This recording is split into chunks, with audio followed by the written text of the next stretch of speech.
ಮುಸ್ಲಿಂದಿಯ ನಮಸ್ಕಾರಗಳು. ತಾಯಿ ಭುವನೇಶ್ವರಿಯ ಕುಂದರನಾಡಿನ ಕೇಂದ್ರ ಸ್ಥಾನವಂತ ಅಡವಿಸಿನ ಪುಣ್ಯ ನಾಡಿನಲ್ಲಿ ಪ್ರಪ್ರಥಮವಾಗಿ ಗೋಕಾಕ್ ತಾಲೂಕಿನ ಸಾಹಿತ್ಯ ಸಮ್ಮೇಳನ ಜರುಗಿಸಿರುವ ವಿಷಯ ತಮ್ಮೆಲ್ಲರಿಗೆ ಈಗಾಗಲೇ ಗೊತ್ತಾದಂಥ ಸಂಗತಿ.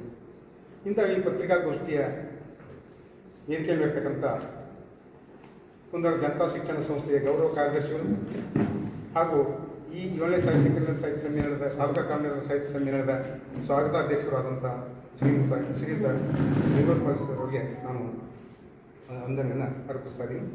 ಅದೇ ರೀತಿಯಾಗಿ ಈ ಒಂದು ತಾಲೂಕಾ ಪರಿಷತ್ತಿನ ಸಾಹಿತ್ಯ ಪರಿಷತ್ ಕಾರ್ಯಾಧ್ಯಕ್ಷರಾದಂಥ ಭಾರತಿ ಮೇಡಮ್ ಅವರು, ಹಿರಿಯರಾದಂಥ ಅಕ್ಕಿಗೌಡರು, ಸಂಘಟನಾಧ್ಯಕ್ಷರಾದಂಥ ನಮ್ಮ ಗುರುಗಳಾದ ಆರೋಪಾಳಿ ಸರ್ ಅವರು, ನಂತರ ಕೌನ್ಸಿಲರ್ ಸರ್ ಅವರಿಗೂ ಹಾಗೂ ಈ ಪರಿಷತ್ತಿನ ಕಾರ್ಯದರ್ಶಿಗಳಾದಂಥ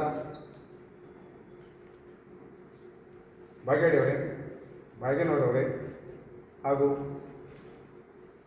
ಇನ್ನುಳಿದೆಲ್ಲ ಪದಾಧಿಕಾರಿಗಳು ಮತ್ತು ಸಾಹಿತ್ಯ ಪರಿಷತ್ತಿನ ಪದಾಧಿಕಾರಿಗಳನ್ನ ಇಲ್ಲಿ ನಾನು ನೆನೆಸುತ್ತೇನೆ. ಬಹುದಿನಗಳ ಕನಸಾಗಿತ್ತು ಕುಂದರನಾಡಿನಲ್ಲಿ ಸಾಹಿತ್ಯ ಸಮ್ಮೇಳನ ಆಗಬೇಕಂತಕ್ಕಂಥ ನಮಗೆಲ್ಲರ ಬಹುದಿನಗಳ ಕನಸಾಗಿತ್ತು. ಆ ಕನಸಿಗೆ ಕಾಲು ಕೂಡಿ ಬಂದದ್ದು ಇವಾಗ. ಈ ಸಾಹಿತ್ಯ ಪರಿಷತ್ತಿನವರ ಸಹಕಾರ, ಕುಂದರನಾಡಿನ ಜನರ ತುಂಬುವುದರ ಆಸಕ್ತಿ, ನಮ್ಮ ಶಾತಕ ಸಹೋದರರ ಬೆಂಬಲವಾಗಿ ನಿಂತ ಸಹನು ನಮಗೆ ಪ್ರೇರಣೆ ಕೊಟ್ಟಾಗ ಈ ಸಂದರ್ಭದಲ್ಲಿ ನಮಗೆ ಸಾಹಿತ್ಯ ಪರಿಷತ್ತಿನ ಎಲ್ಲ ಪದಾಧಿಕಾರಿಗಳು, ನಮ್ಮೆಲ್ಲ ಭಾಗದ ಪ್ರಾಥಮಿಕ, ಮಾಧ್ಯಮಿಕ ಹಾಗೂ ಕಾಲೇಜು ಮಟ್ಟದ ಎಲ್ಲ ಸುತ್ತಲ ಶಿಕ್ಷಣ ಸಂಸ್ಥೆಗಳು, ಸ್ಥಳೀಯ ಸಂಘಟನೆಗಳು ಒಮ್ಮನದಿಂದ ನಾವು ಈ ಕಾರ್ಯಕ್ರಮವನ್ನು ಹಮ್ಮಿಕೊಳ್ಳಿಕ್ಕೆ ನಿಶ್ಚಯಿಸಿದ್ವಿ. ಆ ಪ್ರಕಾರ ನಮ್ಮ ಸ್ವಾಗತ ಸಮಿತಿಯ ಅಧ್ಯಕ್ಷರಾದಂಥ ವಿಂಗೋಡ ಪೊಲೀಸರ್ ಸರ್ ಅವರು ಇದಕ್ಕೆ ಭಾಳ ಉತ್ಸುಕತೆಯಿಂದ ಈ ಕಾರ್ಯಕ್ರಮದ ಒಂದು ನಿಯೋಜನೆಗೆ ನಮ್ಮನ್ನೆಲ್ಲ ಪ್ರೇರೇಪಿಸಿದ್ದಾರೆ, ನಮ್ಮಲ್ಲಿ ಶಕ್ತಿ ತುಂಬಿದ್ದಾರೆ. ಅವರಿಗೆ ಈ ಮತ್ತೊಮ್ಮೆನೂ ವಿಶೇಷವಾದ ಧನ್ಯವಾದವನ್ನು ಅರ್ಪಿಸ್ತಾ ಇದ್ದೀನಿ. ಇದರ ಜೊತೆಗೆ ಇಲ್ಲಿ ಕಾರ್ಯದಲ್ಲಿ ಕೆಲಸ ಮಾಡಿರ್ತಕ್ಕಂಥ ಭಾಗ್ಯನವರಾಯಿತು, ಭಾಗ್ಯನಾದಾಗ ತಾವು ಒಮ್ಮನ ನಮಗೆ ಸಹಕಾರ ಕೊಟ್ಟಾಗ ಸಾಧ್ಯತೆ. ಇದು ತಾಯಿ ಭುವನೇಶ್ವರಿಯ ಇಲ್ಲಿ ಆಗಮಿಸಿದ ಪತ್ರಕರ್ತರಿಗೂ ಹಾಗೂ ಮೀಡಿಯಾ ದೃಶ್ಯಮಿಡಿಯಾದವರಿಗೂ ಹಾಗೂ ನನ್ನ ಆತ್ಮೀಯ ಕನ್ನಡ ಸಾಹಿತ್ಯ ಪರಿಷತ್ತಿಗೆ ಕುಂದರನಾಡಿನಲ್ಲಿ ಕಾರ್ಯಕ್ರಮಕ್ಕೆ ಎಲ್ಲ ಅನುವು ಮಾಡಿಕೊಟ್ಟಂಥ ನಮ್ಮೆಲ್ಲ ಸಹೋದರರಿಗೂ ಸುತ್ತ ಇವತ್ತಿನ ದಿನ ಕನ್ನಡ ಸಾಹಿತ್ಯ ಪರಿಷತ್ತು 7ನೇ ಸಾಹಿತ್ಯ ಸಮ್ಮೇಳನ ಕಾಡು ಗುಜರಾತಿ ಕಾರ್ಯಕ್ರಮ ಅಂತ ಕೂಡಿದ್ದೀವಿ.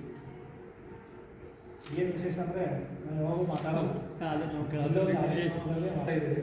ಅದು ಒಂಥರ ಖುಷಿ ಇದೆ. ಕನ್ನಡ ಸಾಹಿತ್ಯ ಸಮ್ಮೇಳನ ಅಂದರೆ ಒಂದು ಯಾವುದೋ ಒಂದು ಒಳ್ಳೆಯ ದೊಡ್ಡ ಕಾರ್ಯಕ್ರಮದಲ್ಲಿ ನಾವು ಎಲ್ಲರೂ ಭಾಗಿಯಾಗಿ ಕಾರ್ಯಕ್ರಮವನ್ನು ಮಾಡ್ತಾ ಇದ್ದೀವಿ. ಈ ಕಾರ್ಯಕ್ರಮಕ್ಕೆ ಮುಂಚೆ ನನ್ನ ಹತ್ರ ಅವರು, ನಮ್ಮ ಕೌಶಿಯನ್ನವರು, ಆಮೇಲೆ ನಮ್ಮ ಭಗವಾನವರು, ಆಮೇಲೆ ಬಂದಿರು ಫಸ್ಟ್ ದಿನ ಬಂದರು. ಈಗ ನಾವು ಕನ್ನಡ ಸಾಹಿತ್ಯ ಸಮ್ಮೇಳನ ಈಗ ಮಾಡಬೇಕು ಮತ್ತು ನಮ್ಮ ಕುಂದ್ರಿಗೆ ಕುಂದ್ರೆ ಅಡಿಸಿದ್ರು ಅಂತಾರೆ, ನಮ್ಮ ಅಮರಶಿದ್ರು ಅಂತಾರೆ, ಬಟ್ಟೆಗೋ ಇಲ್ಲಿ ಮಠದಾಗ ಮಾಡ್ಬೇಕಂತೇಳಿ ಬಂದೆಲ್ಲರೂ ಒಂದು ಚರ್ಚೆ ಮಾಡಿ ಆಯ್ತು ಮಾಡಿದೆ ಅಂತ ಅಂದರು. ಹೇಳಿ ಯಾಕಂದ್ರೆ ನಮ್ಮ ಕನ್ನಡ ನಾಡು ಮಾಡ್ತಾ ಇರೋದು ಕನ್ನಡ ಪರಿಷತ್ತಿನವರು, ನಮ್ಮ ಕನ್ನಡ ನಮ್ಮ ಏನು ನಾವು ಮಾತಾಡೋದು ಕನ್ನಡ. ಈಗಲೂ ಕನ್ನಡ ಬಿಟ್ಟು ಯಾವುದೂ ಬ್ಯಾಕ್ಗ್ರೌಂಡ್ ಇಲ್ಲಿ ಮಾತಾಡೋಕೆ ಹೋಗೋದಿಲ್ಲ. ಇಲ್ಲಿ ಬೇರೆ ಕಡೆ ಹೋದಾಗ ಇಲ್ಲಿ ಇಂಗ್ಲೀಷ್ ಮಾತಾಡೋದು ಹೋಗಂತ ದಾಟಿ ಹೋಗ್ಬಿಡ್ತೀವಿ, ಏನು ನಾವು ಅಂತಹ ಇದ್ದಂಗಿದೆ. ಅದಕ್ಕೆ ಈ ಕನ್ನಡ ಕಾರ್ಯಕ್ರಮನ ಅತಿ ವಿಜೃಂಭಣೆ ನಮ್ಮ ಕುಂದರದಾಗ ಒಂದು ಜಾತ್ರೆ ಹಬ್ಬ ಆಗುತ್ತೆ ಹೇಳಿ. ಈಗ 9 ವರ್ಷಕ್ಕೆ 5 ವರ್ಷಕ್ಕೆ ನಮ್ಮ ಜಾತ್ರೆ ಮಾಡ್ತಾರೆ. ಆ ಜಾತ್ರೆಗೆ ಏರ್ಪಾಡು ಮಾಡುವಂಥದ್ದನ್ನು ನಮಗೆ ಕನ್ನಡ ಪರಿಷತ್ತು ಸಾಹಿತ್ಯ ಎಲ್ಲ ಏನು ಹಿರಿಯ ನಾಗರಿಕರಲ್ಲ ಇವೆಲ್ಲ ಹಿರಿಯರು, ಇವೆಲ್ಲ ನಮ್ಮ ಮಾರ್ಗದರ್ಶಕರು. ನಾವೇನು ಅವರ ಹತ್ರ ಜ್ಞಾನಿಗಳೆಲ್ಲ ಇದರಲ್ಲಿ ನಾವು ತಿಳ್ಕೊಂಡರೂ ಅಲ್ಲ. ಆ ರೀತಿಯ ಒಂದು ಕಾರ್ಯಕ್ರಮವನ್ನು ಮಾಡ್ತೀವಿ.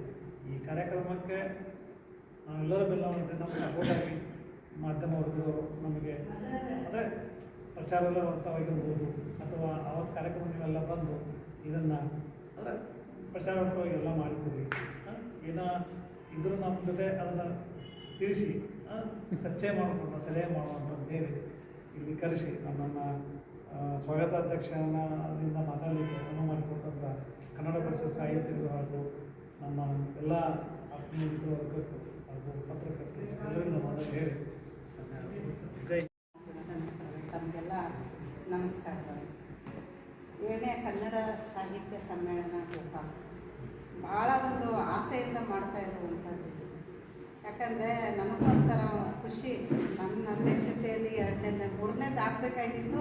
ಅದೇನೋ ಕಾರಣಾಂತರಗಳಿಂದ 3ನೇ ವರ್ಷದಲ್ಲಿ ನಡೀತಾ ಇದೆ. ನಮಗೆ ವಿಶೇಷವಾದಂತಹ ಒಲವು ಕುಂದರ್ನಾಡಿಂದಿತ್ತು, ಕುಂದರ್ನಾಡಲ್ಲಿ ಮಾಡಬೇಕು ಅಂತ. ಯಾಕಂದರೆ ಒಂದು ಸಲ ನಾವು ಅಧಿವೇಶನ ಮಂಡಕ್ಕೆ ಹೋದಾಗ ಸನ್ಮಾನ ಮಾಡ್ತಾ ಇದ್ದಾಗ ಅವರಲ್ಲಿ ಈ ಕಡೆ ಒಂದು ಸಾಹಿತ್ಯ ಸಮ್ಮೇಳನ ಮಾಡ್ಬೋದು ನೀವು, ಯಾವುದು ಸಾಹಿತ್ಯಿಕ ಕಾರ್ಯಕ್ರಮಗಳ ಆಗಿಲ್ಲ ಅಂದ ತಕ್ಷಣ ನಮಗೆ ಅಲ್ಲಿ ಮಾಡಬೇಕು ಅಂತ ಮೊದಲಿಂದನೂ ಇತ್ತು. ಸರ್ ಹೇಳಿದಂಗೆ ಕಾರಣಾಂತರದಿಂದ ಅದು ಮೊದಲೇದು ಬೆಟಗೇರಿ ಊರಿಗೆ ಮೊದಲೇ ಸಾಹಿತ್ಯ ಸಮ್ಮೇಳನ ನಡೀತು. ಆದರೆ ನಮ್ಮ ಮೊದಲಿಂದನೂ ಆಸೆ ಇತ್ತು ಕುಂದರ್ನಾಡಿನ ಬಗ್ಗೆ. ಯಾಕೆಂದರೆ ನಾನು ಕೂಡ ಕುಂದರ್ನಾಡಿನವಳೆ ಅಂತ ಹೇಳ್ತೀನಿ. ಯಾಕೆಂದರೆ ನಮ್ಮ ಯಜಮಾನ್ರ ತಾಯಿ ಊರು ಅಂದರೆ ನಮ್ಮ ಅತ್ತೆ ಊರು ಕುಂದರ್ನಾಡಲ್ಲಿ ಅದರಿಂದನೇ ಚಾಲು ಆಗ್ಯದ. ಮತ್ತು ನಮ್ಮ ರಿಲೇಟಿವ್ಸ್ ಇರೋದೆಲ್ಲ ಕುಂದರ್ನಾಡಿನಲ್ಲೇ. ಹೀಗಾಗಿ ಒಂಥರ ಏನೋ ಒಂಥರ ರಕ್ತ ಬಾಂಧವ್ಯ ಅಂತ ಏನೋ ಅಂತಾರಲ್ಲ, ಅದು ಅಟ್ಯಾಚ್ಮೆಂಟ್ ಆ ಥರ. ಹೀಗಾಗಿ ಕುಂದರ್ನಾಡಿನ ಬಗ್ಗೆ ವಿಶೇಷವಾದಂಥ ಒಲವಿತ್ತು. ಇದನ್ನೆಲ್ಲ ನಾವು ತಲೆಯಲ್ಲಿ ಇಟ್ಕೊಂಡು ನಾವು ಶಾಸಕರ ಒಂದು ಇದನ್ನು ತಗೊಳ್ಳೋಣ, ಪರ್ಮಿಷನ್ ತಗೊಳ್ಳೋಣ ಹೇಳಿ, ಅಪ್ಪಣೆ ತಗೊಳ್ಳೋಣ ಅಂತ ಹೇಳಿ ಹೋದ ತಕ್ಷಣ ಅವರು ಒಂದು ಪ್ರಶ್ನೆನೇ ಕೇಳಿಲ್ಲ ರೀ, ಆಯಿತು ಮಾಡಿರಿ ಅಂತ ಅಂದ್ಬಿಟ್ರು ಒಂದೇ ಮಾತಿಗೆ. ಆಯಿತು ಮಾಡಿರಿ, ನಿಮಗೇನೇ ಬೇಕಾದರೂ ಬಿಂಗೋಡನ್ನಾರು ಮಾಡಿಕೊಡ್ತಾರೆ ಅಂತ ಹೇಳಿದರು. ಸರ್ ಹೇಳಿದಂಗೆ ಹೂವಿನಷ್ಟು ಸರಾಗ ಅಂತಾರಲ್ಲ, ಮದುವೆ ಮನೆಗೆ ಹೋಗಿ ಉಂಡು ಬರೋದಷ್ಟೇ ಕೆಲಸ ಅಂಥೇಳಿ ಹಾಗೆ ಆಗಿದ್ದಾರೆ. ಅವರು ಕೂಡ ನನಗೆ ಇಷ್ಟೊಂದು, ನಾನು ಕನ್ನಡ ಕಾರ್ಯಕ್ರಮಕ್ಕೆ ಯಾರು ಬರೋದಿಲ್ಲ, ಕನ್ನಡ ಕಾರ್ಯಕ್ರಮ ಕರೆದು ಇಡಬೇಕಾಗ್ತದೆ, ಸಾಹಿತ್ಯ ಹಿಂಗೆ ಹಿಂದೆ ಉಳಿದದೆ, ನಾವು ಇಷ್ಟು ಕಷ್ಟಪಟ್ಟು ಕಾರ್ಯಕ್ರಮ ಮಾಡ್ತದೆ, 50 ಜನ ಕೂಡಿಸ್ಲಿಕ್ಕೆ ಆಗ್ತಾ ಇಲ್ಲಲ್ಲ ಅಂತೇಳಿ ಒಂದು ನನಗೆ ಹೊರಗಿತ್ತದು. ಏನು ಕನ್ನಡನೇ ಹಿಂದೆ ಉಳಿದದು, ಏನು ನಾವು ಮಾಡ್ತಾ ಇರೋಂಥ ಕಾರ್ಯಕ್ರಮಗಳು ತಪ್ಪದಾವು ಅಂತ ಹೇಳಿ ಒಂದು ಸಲ ವಿಚಾರ ಮಾಡ್ತಿದ್ವಿ. ಯಾಕಂದರೆ ನಾವು ನಿರಂತರ ತಿಂಗಳ ಕಾರ್ಯಕ್ರಮ ನಡೆಸ್ತೀವಿ, ನಿಮ್ಗೆ ಗೊತ್ತಿದ್ದೇ ಇದೆ. ಆದರೆ ಈಗ ಕಾರ್ಯಕ್ರಮ ಬೆಳೆದಿದ್ದು ಸಮ್ಮೇಳನ ಅಂದ ತಕ್ಷಣ ಎಲ್ಲರೂ ಸೇರಿಕೊಂಡ್ರು, ಎಲ್ಲ ಹಿರಿಯರು ಸೇರಿಕೊಂಡ್ರು. ಬಿಳ್ಗೋಡನ ಪಾಟೀಲ್ ಸರ್ದು ಎಲ್ಲ ನಮಗೇನು ಕೆಲಸ ಹಚ್ಚಿಲ್ಲ ರೀ ನಿಜ ಹೇಳಬೇಕಂದ್ರೆ. ಇದು ಅವ್ರದ್ದೇ ಸಮ್ಮೇಳನ, ನಾವು ಗೆಸ್ಟಾಗಿ ಹೋಗ್ತಾ ಇದ್ದೀವಿ ಅನ್ನೋ ಥರ ಮಾಡ್ತಿದ್ದಾರೆ. ಅದನ್ನೆಲ್ಲ ನೋಡಿ ಸಮಗ್ರ ಶಿಕ್ಷಕ ವರ್ಗ, ಅಲ್ಲಿಯ ಧುರೀಣರು, ಅಲ್ಲಿಯ ಪ್ರಮುಖರು ಎಲ್ಲ ಜವಾಬ್ದಾರಿ ಹೊತ್ಕೊಂಡು ಮಾಡ್ತಾ ಇರುವಂಥದ್ದು ನೋಡಿದರೆ ನನಗೆ ಅನಿಸ್ತು ಕನ್ನಡ ಇನ್ನೂ ಸ್ಟ್ರಾಂಗ್ ಇದೆ. ಭುವನೇಶ್ವರಿಗೆ ಇನ್ನೂ ಶಕ್ತಿ ಇದೆ, ಇನ್ನೂ ಅವಳಿಗೆ ಯುಕ್ತಿ ಇದೆ, ಅವಳು ನಿರಂತರವಾಗಿ ವಿಜೃಂಭಿಸ್ತಾಳೆ ಅನ್ನೋ ಒಂದು ಆಶಾಭಾವನೆ ಮೂಡಿತು. ತಿಂಗಳ ಕಾರ್ಯಕ್ರಮ ಬರದೇ ಇದ್ರೂ ಪರವಾಗಿಲ್ಲ, ಕನ್ನಡ ತಾಯಿಯ ರಥ ಎಳೀತದಲ್ಲ ಅದು ಸಂತಸ ಕೊಡುವಂತಹ ಒಂದು ವಿಷಯ. ಮತ್ತು ತಾವೆಲ್ಲರೂ ಕೂಡ ಇಷ್ಟೊಂದು ಶ್ರಮಿಸ್ತಾ ಇದ್ದೀರಲ್ಲ, ನಿಮಗೆ ವಿಶೇಷವಾದ ಧನ್ಯವಾದಗಳನ್ನು ಅರ್ಪಿಸ್ತೀನಿ ನಾನು. ಆಮೇಲೆ ಪತ್ರಿಕಾ ಮಾಧ್ಯಮದವರು ಕೂಡ ಈ ಸಮ್ಮೇಳನಕ್ಕೆ ಸಹಕಾರವನ್ನು ನೀಡಲಿ ಅಂತ ನನ್ನ ಆಸೆ ಇದೆ. ಪ್ರತಿ ಸಲದಂತೆ ಈ ಸಲನೂ ಕೂಡ ತಮ್ಮಿಂದ ಸಹಕಾರವನ್ನು ಬಯಸ್ತಾ ಇದ್ದೀವಿ. ರಮೇಶಣ್ಣ ಜಾರಕಿಹೊಳಿ ಅವರಿಗೆ, ಕುಂದರ್ನಾಡಿನ ಸಮಸ್ತ ಹಿರಿಯರಿಗೆ, ಇದೆಲ್ಲದಕ್ಕೂ ಕಳಸಬಿಟ್ಟಗಳಿಂದ ವಿಶೇಷವಾದ ಧನ್ಯವಾದಗಳನ್ನು, ಧನ್ಯವಾದಗಳನ್ನು ಅರ್ಪಿಸ್ತೀನಿ.